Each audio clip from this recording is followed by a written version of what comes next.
Hey guys, welcome back to Ghost Trick Phantom Detective, and I'm readjusting the sound while I say that. Chapter 17! Finally!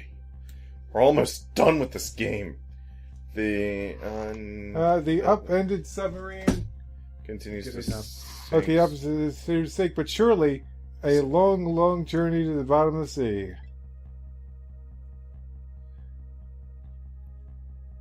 Lynn and the little lady found the darkness and the salt water closing in on them, but at the very last second, something saved them. Now it looks down at them quietly. My head is filled with one giant question. What in the world is this thing?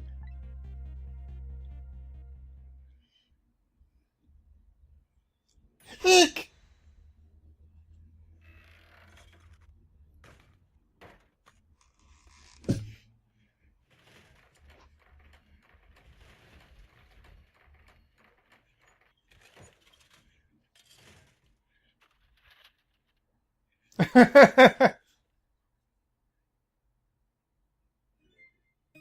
I see you managed to survive, Detective.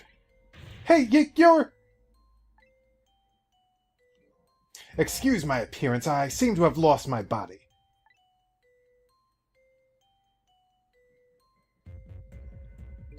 Oh, and you there. You're the ghost who's been saving Lynn all evening, aren't you? You know about me all along? Knew about me all along? Of course. What else would explain all those unnatural things happening? If you know, how come you didn't do anything about it all this time? And how come you decided to save us all of a sudden? I thought you wanted to get revenge on us. I don't really know. Please, you gotta tell me!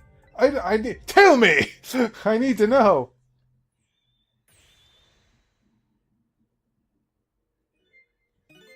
Who in the world are you? Cecil, look at you! What happened? I can't hold on to that image of myself any longer. You can't remember who you are. That's right.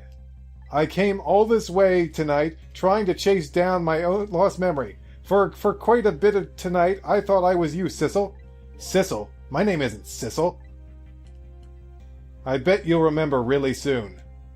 Who you are and who I am, too. What? The man in front of me is not me. I'm even further away from the truth, or maybe not. Something is stirring in my mind, a memory about to emerge. Do I know this man? Now that I've shed my image of myself, I feel like I'm one step closer to the truth.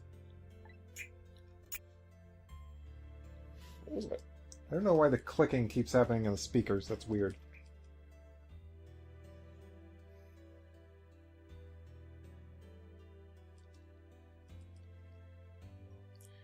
They got us good. It's all over for this submarine.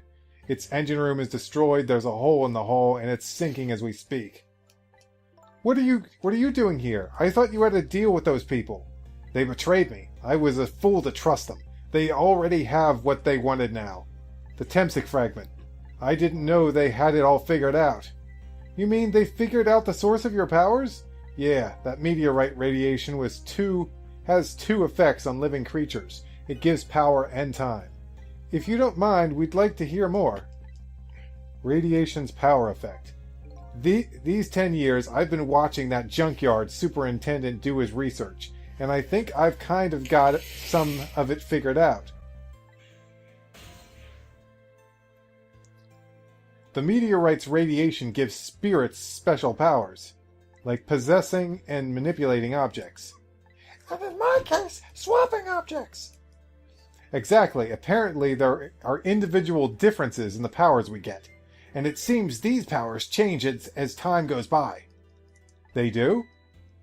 Yeah, my powers have changed over these past 10 years. At first, I could only manipulate small living creatures.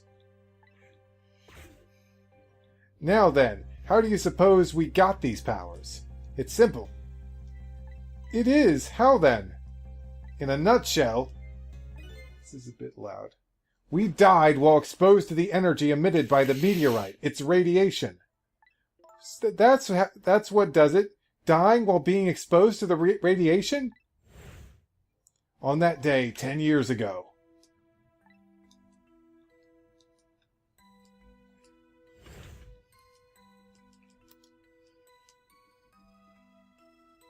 A fragment of that meteorite pierced my heart, and I died.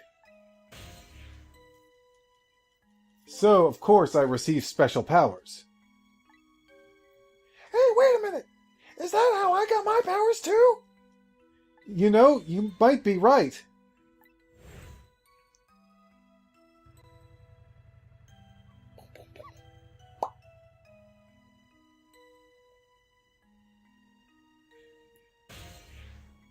Aren't the Temsic fragment remnants still right there in that park at the bottom of the crater?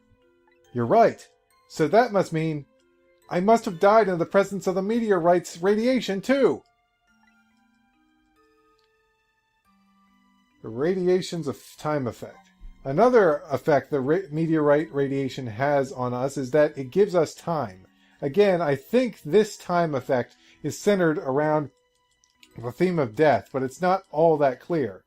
So the fact that I can return to 4 minutes before a person's death is another effect of that meteorite. One of the characteristics of that meteorite is its ability to replay the moment of death. Replaying the moment of death? Ah, this is also strange and confusing. I can't take it all in. It makes about as much sense to me as anything else. Yeah, strange and confusing. That just about sums up the object that pierced my body that day. Thanks to that meteorite fragment, my very existence is a contradiction. What do you mean? Flippy, contradictory existence. That day, when the fragment pierced my heart, I lost my life. However, because it remained inside me, that fragment continued to constantly regenerate my body. In other words, my body was continuously recycling between the moments that separated my life and death. What? My body's vital functions stopped 10 years ago, but my body's time is perpetually stopped at the moment just before death. Time just stopped, huh? So I just simply existed, not really alive and not really dead. That pretty much sums up these last 10 years of me ever since that incident in the park. My body hasn't aged a day. My hair hasn't grown an inch. Come to think of it, that old pigeon guy mentioned something. He said he couldn't cut this guy's body with a scalpel. So I guess as soon as an incision was made, his body would be regenerated. Wow. Revenge. Before I left this country, I wanted to do one thing. I wanted to get revenge on the people who stole our lives. Our lives? As part of the deal, I made those guys promise to cooperate. Cooperate? You mean the kidnapping? It all went fine. I manipulated the justice minister and made him issue the execution order. But I thought he might call off the execution at the last second. So that's why he wanted his daughter kidnapped. But they kidnapped the wrong girl. Little did I know. They had their own reasons for cooperating with me. Huh? Their objective was to wipe out everybody who had to do with the Temsic.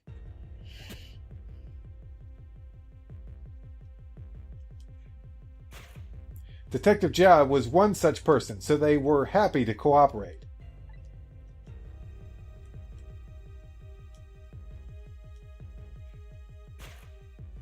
Inspector Cabanilla and that junkyard super, they were slated to be wiped out too. And as it turns out,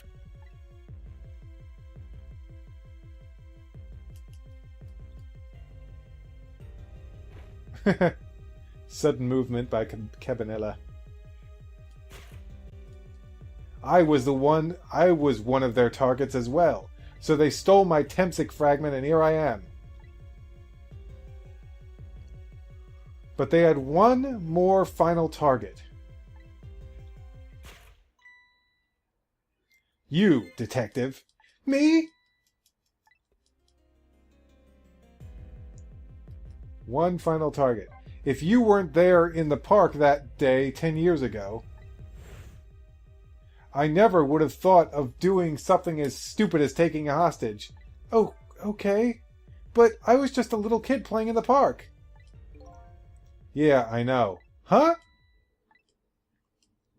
10 years later, you'd become a detective looking into Joud's case. Tonight, I invited you to a quiet spot on the edge of town. It was a trap, you see. It's a trap!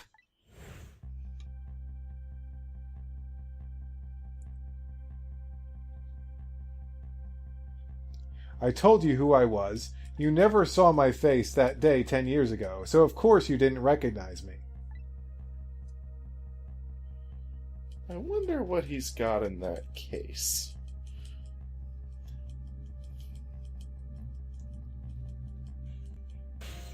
Now we get to see what he did. Oh, wow. He's got some distance. I took possession of you to make you shoot me. Possession. You said position? Position of you.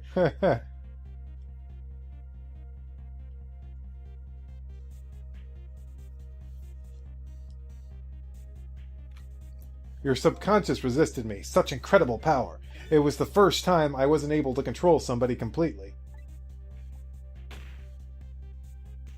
The aim was off, and the first shot missed the mark. Yeah, sorry, Mark. We missed you. Ha! Thank goodness. That would have hurt. Then I would be the one moving around doing ghost tricks, possibly. The junkyard was equipped with Oh, that's right. I wouldn't have been near the meteor. I knew you'd be wanted for murder. That was my plan, anyway.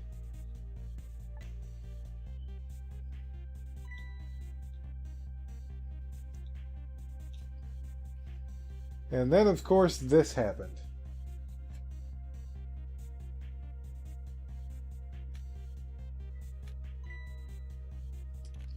But they had other ideas. They simply wanted you wiped out. But then, something threw a big monkey wrench into their scheme. Don't wanna be your monkey wrench. I showed up, not... Yeah, whatever. Yeah. I was supposed to meet up with them after that, but then something went wrong. What happened? My body disappeared. Aha! The inspector in white was responsible for that one. My precious bargaining chip was in that body. I had to get it back no matter what. That inspector caused me no end of trouble. But why were those people targeting me? I never even heard of the Temsic meteor. Because you were looking into the Joud case. They thought you would find out about Temsic sooner or later. Oh, well, I guess we're done talking then.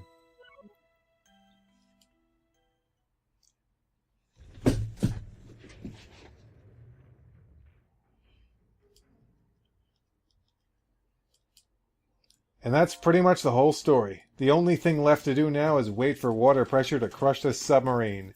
Oh no! There are no cores that link from here to the water surface. I have no idea. I have an idea. We hook up the phone line and there are no communication cables down this deep. They meant for this submarine to be my coffin, a coffin for the dead. There's no escape. I think I kind of understand now. What you've been feeling these 10 years. You what? This feeling, cut off from the world, all alone in a submarine. Sinking slowly towards the bottom of an endless sea. This must be how you felt all along.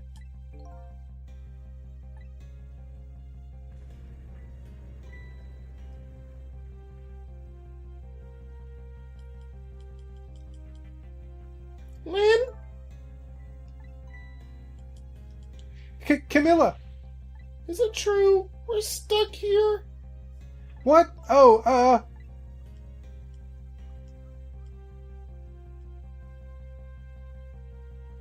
If my dad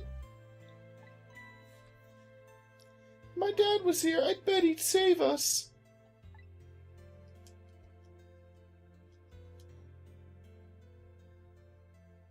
Oh, Camilla, I'm so sorry! That's funny. What is it, Sissel? There's something I don't understand. Why would they go to all the trouble of detaching the control room? What? Why didn't they just steal the Temsic fragment and escape, if that's what they wanted? Why did they have to jettison your body off into the sea? That's a good question. But I guess it doesn't matter why now. We'll never find it again. We have no idea where it was launched to. Wait a minute! Yes, we do! The tracking device! This will tell us where Detective Jowd is. That present from the Inspector in White. That's right, Detective Jowd told me to hold on to it for him. And the bullet is still in this person's body in the command room, right? Then we should be able to tell exactly where it is with this. But even if we find out where it is, how do we get there? We should be able to figure something out between the three of us, with our powers, right, Miss Len? With our powers combined, we are Captain Ghost Trick! Right. Oh, and wait a minute. What about a torpedo? Oh, a torpedo? In any case, it's way too early to give up. It looks like Detective Jowd is our last hope. Come on, let's get started. Trick time! And we'll do that in the next episode of Ghost Trick Phantom Detective. I'm going to say we are not going through all that dialogue again. And saved. See you guys next time.